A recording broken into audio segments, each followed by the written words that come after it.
Let's proceed with our next session.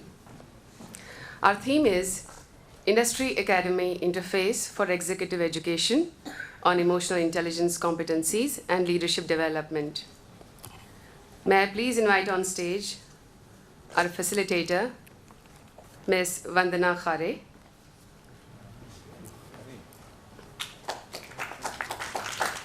Please welcome her with a huge round of applause, please. Ms. Vandana Khare has over 25 years of experience of working with RBI, the Reserve Bank of India, in different capacities at various centers and departments. Currently, she is posted in the Foreign Exchange Department of RBI, facilitating dynamic policy formulation, regulation, and administration of FEMA 1999. She has a list of professional qualifications, to list a few. MBA from Lucknow University, Certified Associate of Indian Institute of Banks, Certificate in Treasury Management, Certified HR Auditor, lots of psychometric testing certifications like MBTI, Workplace, Big Five, Ferrobi, suite of instruments, LEAD, and Johari Window. She has been involved in a lot of assessment and development centers and capacity buildings in leadership, emotional intelligence, communication, negotiation, persuasion skills, change management, HR audit, faculty development. She has published her articles and researches in various national and international journals. She has provided customized solution and its Connect to Empathy, co-presented at the International Conference on Human Resource Development and MSME Development conducted by the Academy of HRD. She has been awarded the Best Concept Paper. Decision-making styles in the banking industry based on Harsey and Blanchard's theory of situational leadership, published in CAB Calling. Welcome, Doctor. May I please request you to invite our guests for today? May I please confirm the presence of Mr. A.K. Jolly? Thank you. May I please confirm the presence of Dr. Nitin Singh? Thank you. Mr. D.M. Besnet? Thank you. Dr. Manoj Chabra, IPS? He's not there. Thank you. That's all. You may please proceed. Yeah, Mr. Besnet's CD is there. It's not there. I will give you on the mobile. Yeah, it's here. Yeah, it is there. It is there. Yeah? Yes. Thank you. I would like to have this. Okay, it's your file.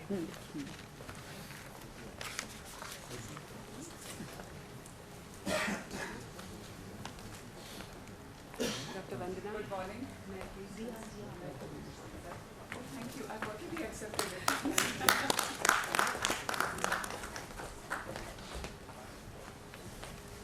So good morning once again. And it's very lovely to receive 2 bouquets in the morning.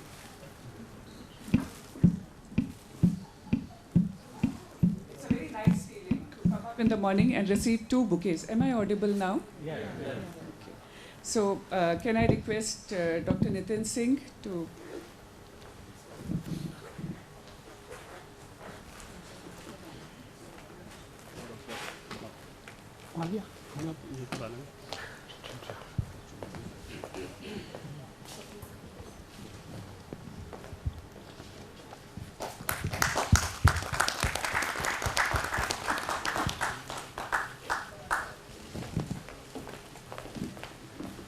Commodore Jolly.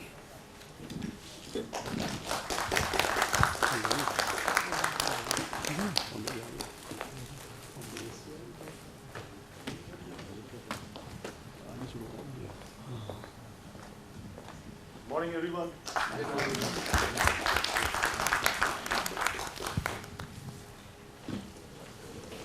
And Mr. Besnet.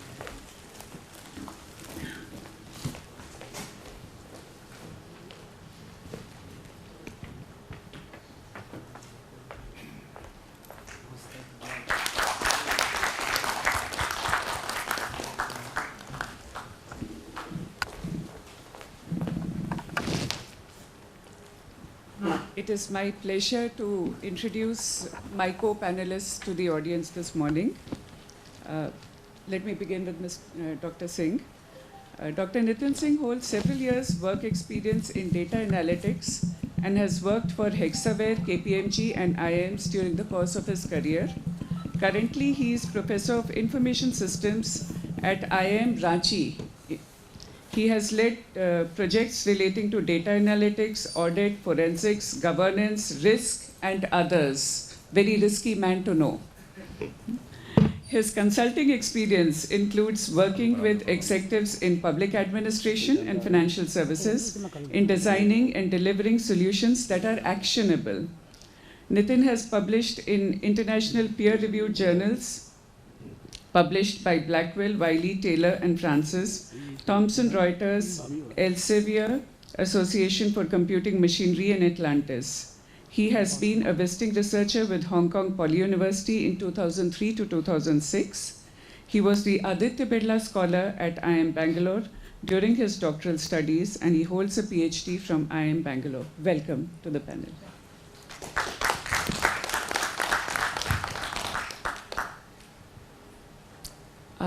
Our conference seems to be pretty rich in the armed forces. And I think EI, it's a strange kind of, I think, contradiction. But I find a lot of behavioral research, emotional intelligence, everything emanating from a discipline which is considered to be very strict, very dry, very focused on the outcome or the tasks. But as we see now, as we have been seeing since yesterday, if you need to focus on the task, you need to focus on the person also. So we have people here with a very rich background and a very successful background in the defense forces, not only of this country, but across the globe. So let me introduce Commodore Ajay Kumar Jolly to you. He's a decorated veteran of the Indian Navy, a transformational leader, and has had an illustrious career in the Navy of 32 years. He led numerous teams in various missions, including disaster relief operations. And as all of you know, when any disaster strikes this country, it is our armed forces that lead all the disaster recovery processes and lead the teams which ultimately help people in such situations. He has even done it in Indonesia during the Indian Ocean tsunami. During his tenure as Director of National Institute of Hydrography, he brought about transformational changes to the process of training, curriculum, and infrastructure of the institution. A strong believer of people-centric approach, he has led highly motivated teams in numerous challenging hydrographic survey projects in India and abroad with an unblemished track record. A strong believer of India's growth story and a recipient of the Jewel of India Award, Commodore Jolly has been leading the Jute Corporation of India on a transformation path through his progressive vision, empathetic leadership, and team-building efforts. He believes in empowering his team through training and development efforts. Under his leadership, Team JCI has been working passionately in support of the jute farmers through promotion of the golden fiber, that is jute. As a result of the efforts of Team JCI, lakhs of jute farmers and workers have benefited, and lakhs of polythene bags have been replaced by jute bags. Even our folders, the folders that have been given to us at the conference are jute folders. Thank you. And our national environment. Jute bags have replaced polythene bags from our national environment. In recognition of his sterling leadership and lifelong efforts that made a difference in the lives of numerous people, as well as his continuing contribution to protection of our national environment, FEIL confers upon him the most admired, has conferred upon him. Okay.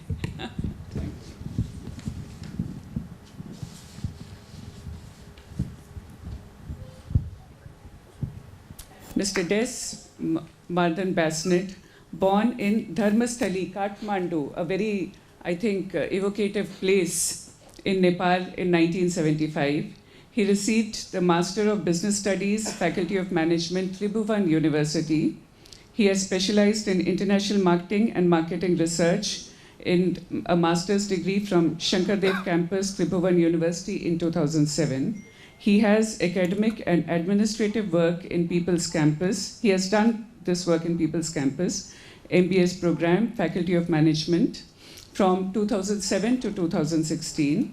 He has served as an administrative officer for 9 years at Junior Achievement Nepal as an INGO, a member of JA Worldwide USA. He has been serving in Bachchan Saving and Credit Cooperative Limited, working as its CEO since 2008 till date. He has philanthropic works in World Without Anger. He's been doing this for the past 11 years. All these services cumulatively indicate about 16 years of his untiring work efficiency. He has served as the managing editor of World Without Anger International Journal, affiliated to Cambridge Scholars Publishing UK from 2013 to 2018. He's been very busy with a couple of anger researches and has contributed 3 researches in EI in international journals. He has joined the doctorate research program at Pacific Academy of Higher Education. So with this, I welcome all 3 of our co-panelists.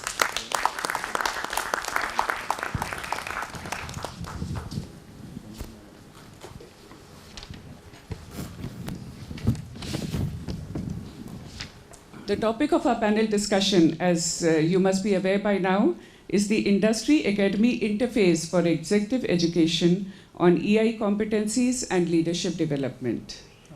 The classroom of today is the boardroom of tomorrow. The fantasy of today is the reality of tomorrow. And to make these things actually happen, to convert the classroom into a boardroom and to convert a fantasy into reality, what we need is the interface between the academia and the industry. Generally, the goals, the focus of both the academic world and the industry are slightly at variance. While the academia looks at things from a long-term perspective, from experimental research, scenario building, the industry is interested in short-term results and goals. It is interested in finding solutions to problems of today. So therefore, its focus is, if you're talking of the jute industry, the focus is maybe the jute industry or other textiles. They will not go into shipbuilding. They are not interested in that. Whereas academia is interested in cross-industry, cross-global experiences and looking at things long-term. So how do we bring this together? Because when 2 contradictory streams meet, what do you get? Explosions. Explosions release energy. There is a lot of talk across the globe that if 2 nations as different as India and China were to get together, wow, what a world we would create. But the problem is, how do we get together? So this is the thing that, this is what I would like to throw to the panel right now.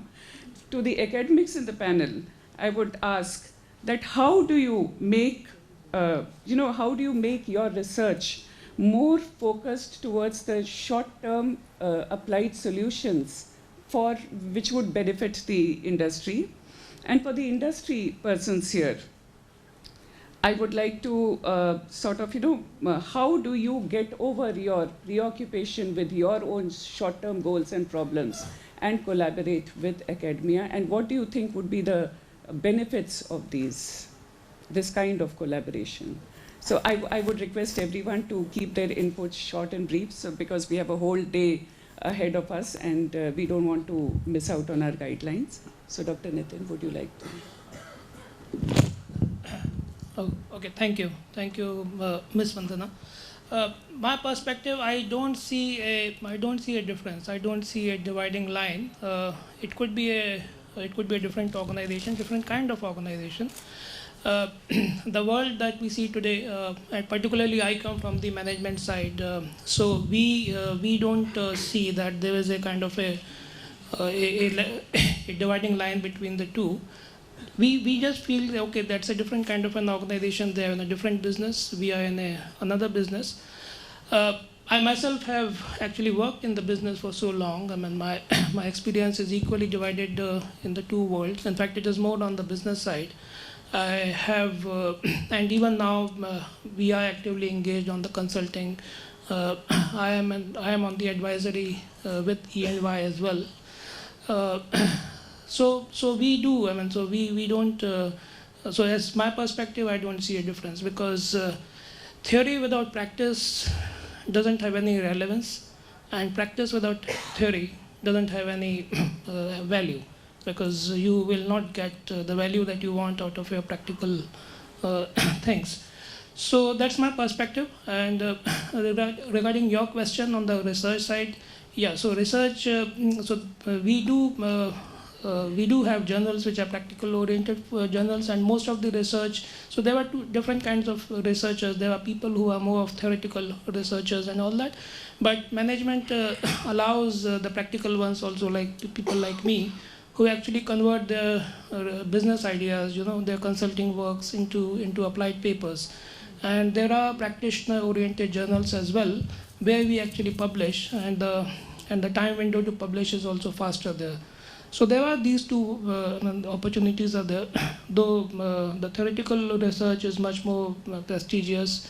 And in that context, since we are in the context of EI, Mr. Goldman, Dr. Goldman, he had basically put 5 elements of EI: self-awareness, self-regulation, motivation, empathy, and social skills. And actually self, if you look at it, in fact, he is more looking at inwards. He has specifically put the words self-awareness, self-regulation. That is autonomous behavior. He is not talking about others, he is talking about self. And that has all come through a lot of hard work, hard research and all. These are not words that people pick out. He has published in journals which are fairly difficult to publish. There were tens of thousands of people who would have questioned him. So we are saying that, so there is an autonomous behavior in management schools and all that. You are given an autonomous behavior. You are also given the flexibility to work with the organizations, with society, to actually deliver your business ideas to people. And of course, you are incentivized. We are given money for that. Okay. So you found a happy medium between theoretical research and applied research for the industry. No, I don't see it's a kind of a medium. I'm saying I don't see that there's some kind of a middle ground. Okay. We don't see that way. I think, so the point is the research that we do, there is always a practical angle. Management is about practice. Okay. It's about making money, about making others help them make money. So it's all about that.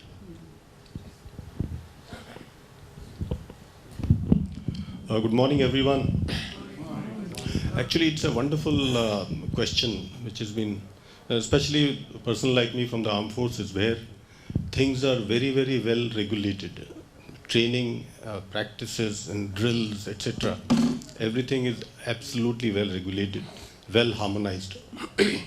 So, but after transcending into the civil world, so to say civil world, there are challenges that I see here. Because there is always a conflict between the resources and the availability of manpower, availability of time. There are pulls and pushes. There is always a competition. So one has to strike a balance. One has to find time, because you can't really get away from this. You got to keep updating yourself. You got to keep updating your manpower. You got to keep on building competencies. And as I see, there is a huge lag when it comes to the emotional intelligence part, which is very well known and very well understood and researched now. So that particular area actually requires the maximum amount of attention through seminars, through in-house efforts, and through maybe some contents which you can create on your own organization's web. So I think it's a continuous process, and there is no getting away from this. You have to deal with it. You have to deal with your ongoing organizational operational challenges. At the same time, the challenges of keeping your manpower updated. Thank you. Thank you, Madam Vandana ma'am. Good morning, everyone. Namaste. As for in the context of Nepal, I would like to express in Nepal the emotional intelligence leadership program is very rarely it is in the preliminary stage. If I in my organization I have found some problem like I'm working in the cooperative business in Nepal. There are 30% of the 30% of the civilians are indirectly, directly and indirectly they are belongs to related to the cooperative business. There are 16 types of cooperatives. One of them is saving and credit, which is covered by 50% of the total cooperatives in Nepal. There, I am working as a saving and credit cooperatives. During my research, I have gone. I have won the fellowship from the National Development Cooperatives Board. I have won. In that time, they just in the fellowship program, I have visited many cooperatives. They didn't cooperate me. As a managing director of the cooperative Vasan and Saving, I have given them my request letter, with regards to the collection of data, but they didn't cooperate me. So that I have to talk to that I have to make a lobbying with those who are belongs to that cooperatives. The cooperatives is run by there are two. There is the two level. That is the board of directors and the operation body. Right? In every cooperatives that is run by that is run by the politician in Nepal. They are very influenced by so that if I find I have found very good research. I have found one two. I have found research. Result. I try to implement that research. The result, but they didn't understand. Whatever leaders are familiar, whatever they know better. They want to implement, but they don't know they don't know that matter. They don't want to implement. Whatever the manager or whatever the subordinate, if they find a good idea, they don't give emphasis in Nepal. So right now, I mean that it is at variance with what Dr. Nitin's experience is here. Right. I mean, their industry is not very comfortable with academy right now. Okay. One thing, madam. One thing, in my country, cooperative. There are the proclamation of our constitution, in 2015, right? That the Nepal's, economy is go under the three component. One is private, public, and cooperatives, right? But the leaders of the cooperatives, the unions and other these sports, the unions and other these organizations are not giving the priority. What they are the self-centered. They are not giving the give priority. One thing after the restoration of our our the NCDB, National Cooperative Development Board has create one fellowship program. That's very good news for the they are the cooperators. Now recently we organized in Nepal in the national level program. One of the that National Federation of Cooperatives, they organized international seminar for how to develop the cooperative education curriculum. That brings me to my next question. I think we'll take it with that. I mean, after this, initially looking at the goals of both industry and academia, and how we can bridge the goals to arrive at help each other out. My next question here would be that industry has the money. Yeah. Isn't it? For any kind of funding that is required for research, for further learning or understanding, the money is with the industry. And industry is also the testing ground of the research done by academia. Because after you have done your research, you want to actually see its application, whether it really benefits or not. And I think that is where you are having an issue that the industry is not cooperating, maybe over there. So let me put this question now to our group. to how do you ensure in this context that industry optimizes the benefits of executive education, which is where we are coming to, that how does industry welcome executive education and how does it optimize? Shall we begin with Dr. Nitin and we'll get back? So this is quite common. It's nothing. So like yesterday itself. Yes. Thank you. I'm sorry for that. So I think this is a fairly standard thing. Even yesterday we had certain panel discussions, and there have been conversations. So in fact, one of my esteemed colleague from Indian Oil, he himself was mentioning that they have a fairly structured, systematic executive education program where they send people to the IIMs. So they have this 8x9, 9x9, 7x7 matrices, and they actually take out people, select, and send it to us, send it to people in the IIMs. And in fact, as we speak, we are doing some programs for such certain companies. So and it is nothing new. I mean, it has been done since ages, since this time IIMs have been set up. So it's nothing new. Executive education is a part and parcel of the organizational needs of many organizations, and they do come to institutions for this kind of thing. It may differ from the country, from a different nation to a different nation. As far as we see in India, it's a fairly common thing. It's nothing it has to start, or so it is quite common. Apart from that, in fact, it is moving beyond that also. Now, I mean, people are talking about outcome-based pricing or outcome-based models. So beyond that, we also now engage into delivering solutions. So beyond training, like for instance, we are doing some work for the state government of Jharkhand now, where we are not only helping them understand how to build the DPRs and DSRs, the project reports. After that, we are also developing it for them along with their officers. So it's an outcome-based work. So there's a clear practical relevance. So we are there on the business. We are not just giving gyan and going away. So it is there. I think it differs from the nation to nation. It also differs from the institution to institution.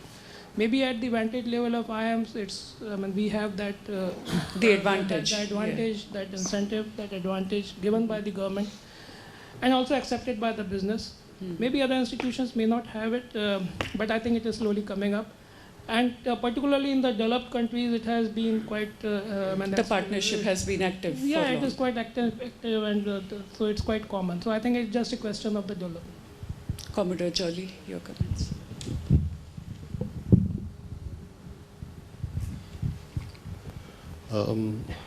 It's a very esoteric kind of question. And what I see here, the gap lies in a lot is happening in the field of executive education. And what I see is that there is a lag, there is a gap in the contents and the quality. And I'm referring to a very general understanding of what is more important. There is a lot going on in various types of functional and technical training. Fine, various competencies. But the lag, I think the gap lies in the field of emotional intelligence. First of all, admitting that there is a need. It's a very fashionable thing to say that we need to, emotional intelligence is the in thing, this is more important than cognitive or IQ. It's become a very fashionable thing to talk about it, but do we have somewhere this cognitive dissonance somewhere that when it comes to actually accepting that this is what is required? So I see a lot of courses and advertisements here and there, but I do not see the core issues being addressed in this. The core issue is alignment of our manpower to the cause, and this happens through deep emotional involvement of the workforce. And this alignment can only happen through that. And emotional intelligence is, I think, extremely important part of it. Besides what we, learn about emotional intelligence, about empathy, about self-awareness, like things like self-awareness and your relationship with the organization and its aims and mission and functions. So where is that part? Where is that part happening? Why in Indian industry, in the Indian corporate world, in the Indian leadership, there is this big gap? Is it because authority sort of robs you of empathy? Is that the reason? So why is it happening? Why we are just thinking and talking about emotional intelligence, and we are saying it is 70% the effectiveness, the result of emotional intelligence is 70% and things like that. But where is this implementation? What is it that is stopping us from bringing it into the implementation? So that's, I think, a very important issue to talk about. And as Dr. Kalam also very famously said, that the very fundamental part of growth of an individual is his hooking on to his social cause, a big noble cause. And the moment he does it, his energies also get hooked on to that cause, the good cause for the society, and he immediately starts lifting himself up. And this is where the emotional involvement, the deep emotional involvement is so important. And this is why the training in emotional intelligence is extremely important, which is somewhat lagging, somewhat really lagging, and something needs to be done about it. Thank you. Thank you, Commodore. Yes, ma'am. I would like to talk again in the context of Nepal. No, in my country, there is What I would like you to sort of focus on is how do you think this problem can be solved? There should be there should be some institute, like in our in my country there is one university, Kathmandu University, that they are properly utilizing their manpower. Isn't it? They have the entrepreneurs. Many entrepreneurs are involving as a member of that university, right? These members, when they are students, when the Kathmandu University, give the product, when they produce the students, they make a graduation. They after the completion of their course, they come to join their related organization. Those who are belongs to related to that Kathmandu University, right? In the context of Tribhuvan University, the Tribhuvan University, they have the teacher, professor, and teacher. They don't have such a relationship. Yeah, such a relationship with they have no any relationship with those who are the students. So these students are they try to go abroad, isn't it? They try to create their own business, their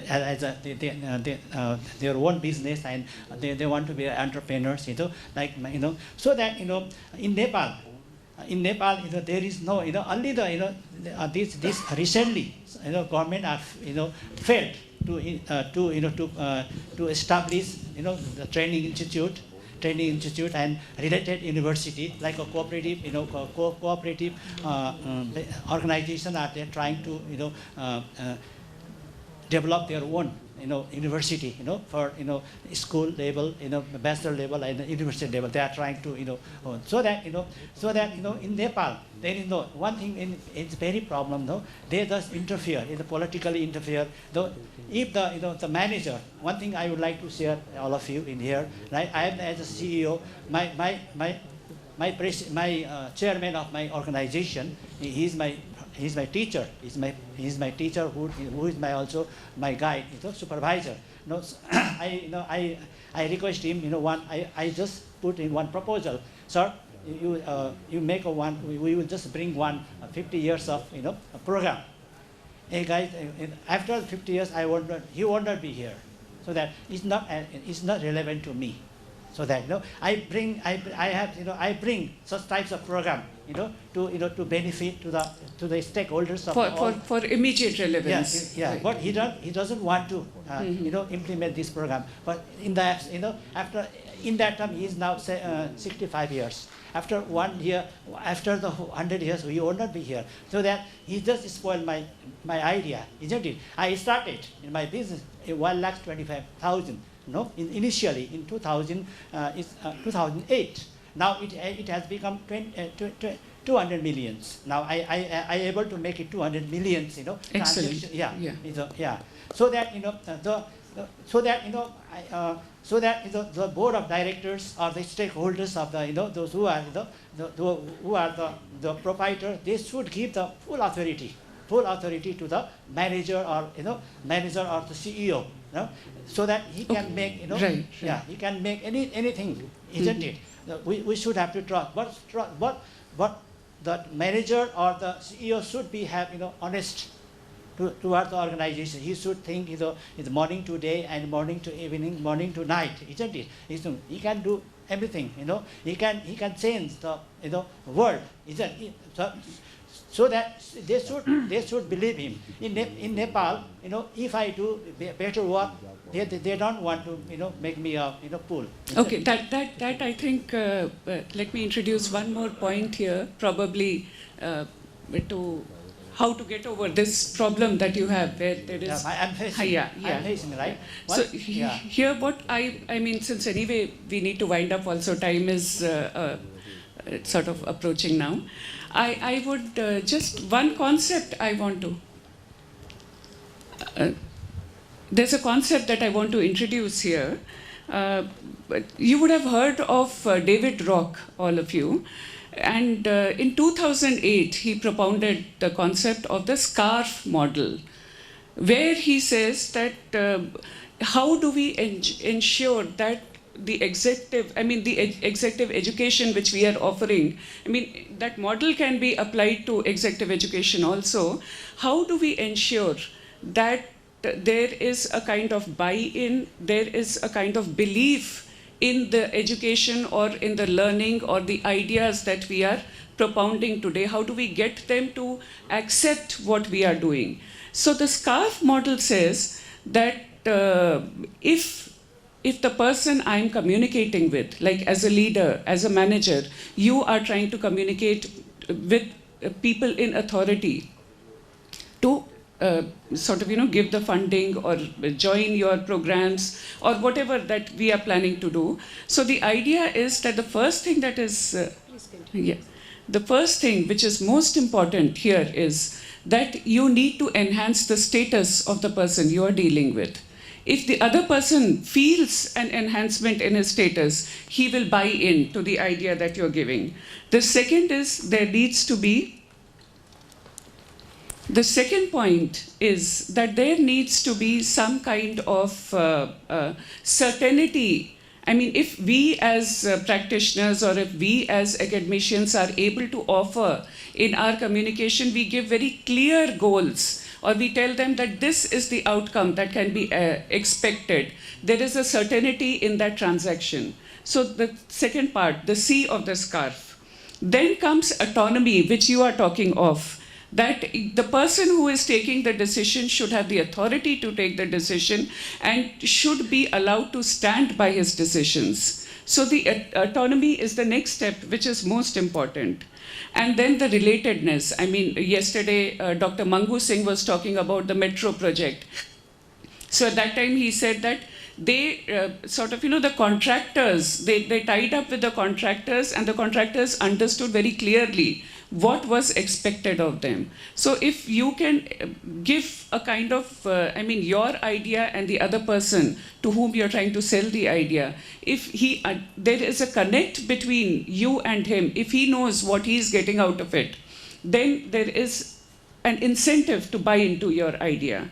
And then the last point that we make is that of fairness. If you feel that this idea is fair to me as well as fair to you, probably there would be a kind of buy-in again. So, and this whole thing, you wanted to say something in between? So this whole thing, I feel, it is a kind of, neuro-linguistic programming here. It comes into the thing, where we say that when the brain is moving towards, it is engaged, it is not defensive. it is engaged, it is buying in, energy levels are higher, that is when you get the best results. You get the, I mean, if academic institutions are trying to engage the industry in executive education. And since yesterday, in fact, we were listening, some of the practitioners were saying EI is very good, but when you have a result to deliver, you can't be thinking of EI. So I was thinking that is precisely the time when you need to think of EI, because that is when you will get the best results. But that is something that we practitioners perhaps need to be able to convey and to understand, and the academicians need to convey, or the theorists need to convey to the practitioners that when you are in trouble, when there is a problem, when you're looking for solutions, that is when EI is most important. So another thing that I want to say here is that this whole idea of the SCARF model was propounded by David Rock in 2008. There is a movie that I want to talk about, which was made in the 1970s, late 70s. All of us would have seen it, all of us love it. And but there is a clip I would like to show you from that film. It is completely the SCARF model in action, and it was done in 1978. So I just take a look at that. What I'd like to say is that movie is one of the runaway successes that we have had in the country. That scene is one of the iconic scenes I'm building up. Just take a look at it. And it is one of the icon. And those of you who don't understand Hindi, my apologies. It's a Hindi film. We'll try to translate it for you. But the point is, probably intuitively, the script writers, the very famous Javed and Salim, knew the SCARF model. They actually, that entire scene is encapsulating the SCARF model. So let me show it to you first, and then we can go ahead and discuss it a little more.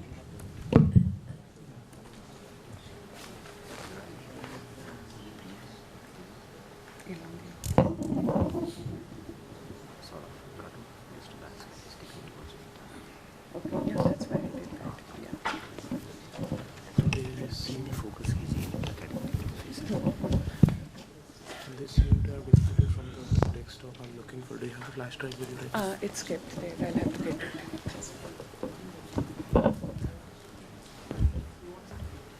I need to get a pen drive. It's been deleted from this. No, my pen drive. Is there in your pen drive? Yeah. You will take, you get it, you see it. Thank you so much, everyone. Let's head for a tea break for half an hour. 12:15. And 12:15, we will be back. Thank you so much.